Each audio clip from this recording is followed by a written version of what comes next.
How would you assess yung first 3 days, no? At saka is in particular itong ano, the way the presiding officer has been handling this, the proceedings, si Chis Escudero. Sabi ko nga, ang galing talaga ni Chis Escudero mag-politically survive. Ngayon, parang one once in real, di ba? Tapos sabi nila, parang biglang ang galing na mag-preside na nare-redeem niya yung senior statesman, mga ganun-ganun, no?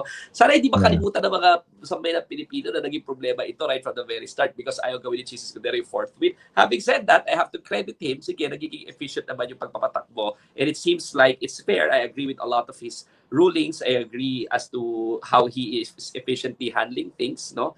Okay naman overall yung kay Chis Escudero. Pero sa akin, bilang optics, hindi ako nagtitiwala completely dahil to begin with, siya naman yung rason kung bakit delayed na itong nagulat ako na at least sana hindi makalimutan ng sambayan ng Pilipino na siya yung naging rason kung bakit nagkaroon ng delay to begin with. But let's give him a chance. But we will not forget what he has done last year when he twisted the law, the Constitution, and did not heed the command of the Constitution to do what is right forthwith. No? So yan yung isang bagay na sana hindi nakakalimutan ng sambayan ng Pilipino when it comes to Chis Escudero. No? Having said that, ang tanong yata sa akin kanina ni Christian, ewan ko baka kapasok pa siya, paano ba ito? No?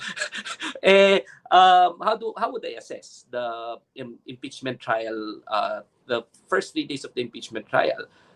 With all honesty and in terms of assessing and adjudicating the performance so far of both the prosecution and the defense, sa akin palagay kahit sa ang angulo mo ito titingnan, panalo ito ng prosecution.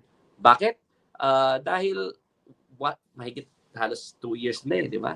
Magto 2 years na nawala yung impeachment pero as of the moment, kahit pa paano, nandyan na yung ebidensya, natutuloy na at nakikita na natin yung proseso. So para sa akin, whatever part of the world you are in and kahit na ano pang kulay mo, ano pang politics mo, sa aking palagay, victory ito noong impeachment dahil natutuloy na yung proseso.